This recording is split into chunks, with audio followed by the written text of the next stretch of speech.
Nah, teman-teman, untuk murai batu yang satu rumah lebih dari 1-2 burung, bagaimana cara penanganannya? Karena kalau kita salah menangani murai batu kita dalam satu rumah, contohnya ketika murai batu kita banyak nih, ada 3 atau 4, bila mana semuanya takaran EF-nya tinggi dan burung murai batu juga faktor banget saat di rumah, ini bisa berdampak buruk. Burung murai batu bisa saling saut-sautan saat di rumah. Jadi murai batu 1 sampai 2 3 4 itu malah bisa ramai di rumah, tidak mau diem. Lalu bagaimana penanganannya ketika murai batu yang demikian? Karena kalau murai batu di rumah sudah cenderung bunyi terus menerus, saling saut-sautan, maka nanti kalau di lomba itu kinerjanya pasti berkurang, teman-teman. Kinerjanya tidak akan maksimal lagi. Oleh karena itu, murai batu yang sayogianya saat di rumah ya teman-teman, itu banyak ya, lebih dari 1-2, maka salah satunya ada di penempatan. Untuk penempatan jangan berdekatan. Kalau rumah kita besar, itu kita bisa mengakali di penempatan, satu di ujung, di ujung, di ujung. Lalu bagaimana ketika rumah kita, mohon maaf, yang pas-pasan ya, kita mau tidak mau harus menempatkan murai batu kita dalam satu ruangan. Lalu bagaimana cara perawatannya? Nah, untuk murai batu yang harus di dalam satu ruangan karena tadi sempitnya lokasi, maka teman-teman bisa mengakalinya dengan kerodong. Semuanya harus full kerodong. Bisa kalau yang 4 kerodong, 1 ablak, 4 kerodong. Tapi untuk murai batu kan saat di rumah itu kan diharapkan ini untuk murai batu kontes ya. Murai batu kontes bukan untuk murai batu rumahan. Itu biasanya di rumah itu cenderung diam. Nah, tugas kita untuk mendiamkan burung murai batu agar tidak gacor saat di rumah itu ya salah satunya dengan rendah EF. Jadi burung murai batu sesekali masih bunyi, tapi dia tidak dominan ngotot dan emosi dalam pembawaan materinya, maka itu tidak akan jadi masalah kalau hanya bunyi, sekedar bunyi, nggak diikuti dengan emosi. Yang menjadi masalah ketika di lampiran emosi saat membuang materi. Nah, ini akan berdampak buruk pada murai batu kedepannya untuk di lomba. Yang harusnya murai batu kita bisa neken dan membongkar materi, saat di rumah banyak burung tadi dan burung cenderung rame di rumah, bunyi saut-sautan dan mengeluarkan materi, ini yang nanti akan malah membuat murai batu kita hanya pasang badan saja.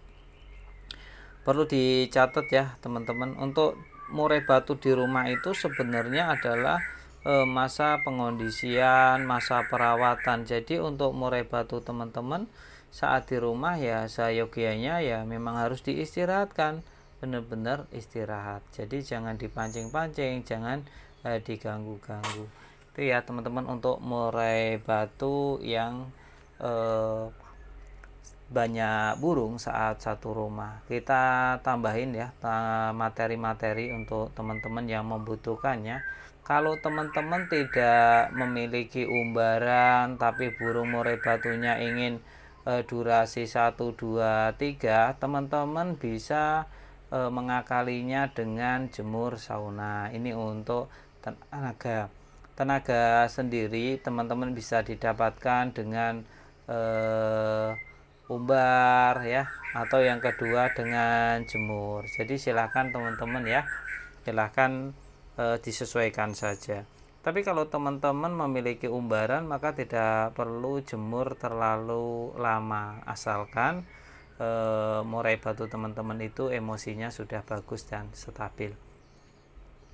Nah, murai batu yang jeda di lapangan itu bisa berdampak kurang tenaga juga. Makanya selain murai batu di rumah kita jangan sampai gacor, terus ada penambahan stamina tenaga tadi ya, teman-teman juga harus seperti jemur kerodong tadi untuk menambah tenaganya.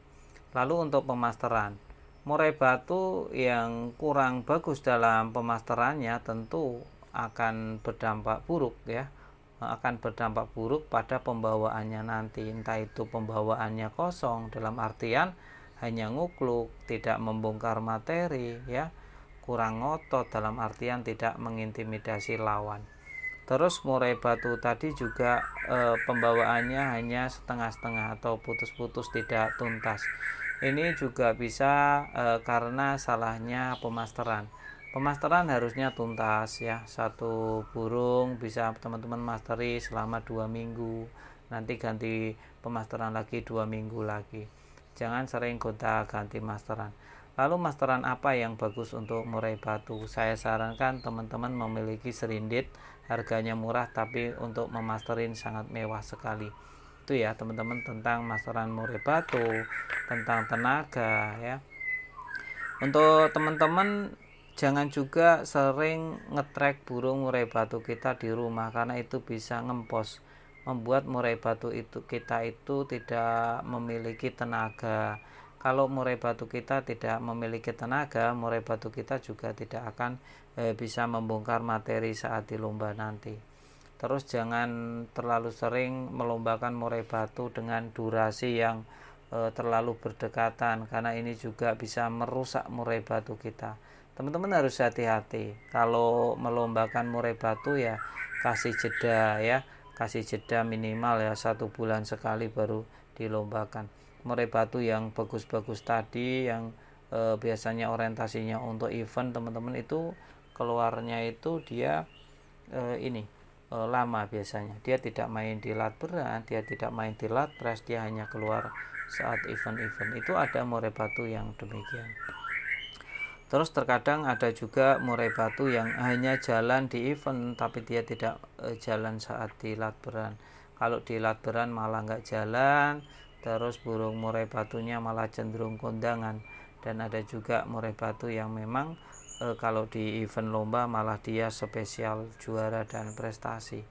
Kita harus paham betul dengan karakter burung murai batu kita agar kita tahu bagaimana pola perawatannya. Jangan sampai kita meniru rawatan orang lain yang tentu murai batu kita sama orang lain juga beda karakter. Jadi tidak perlu sama dengan murai yang lain.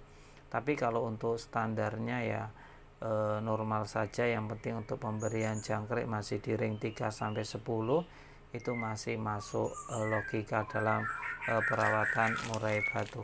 Teman-teman juga harus paham betul untuk perawatan murai batu, yang pertama pokoknya harus mentalnya bagus, terus dirawat baik-baik. Kiranya cukup ya teman-teman ya, sampai di sini dulu, kita lanjut ke materi selanjutnya.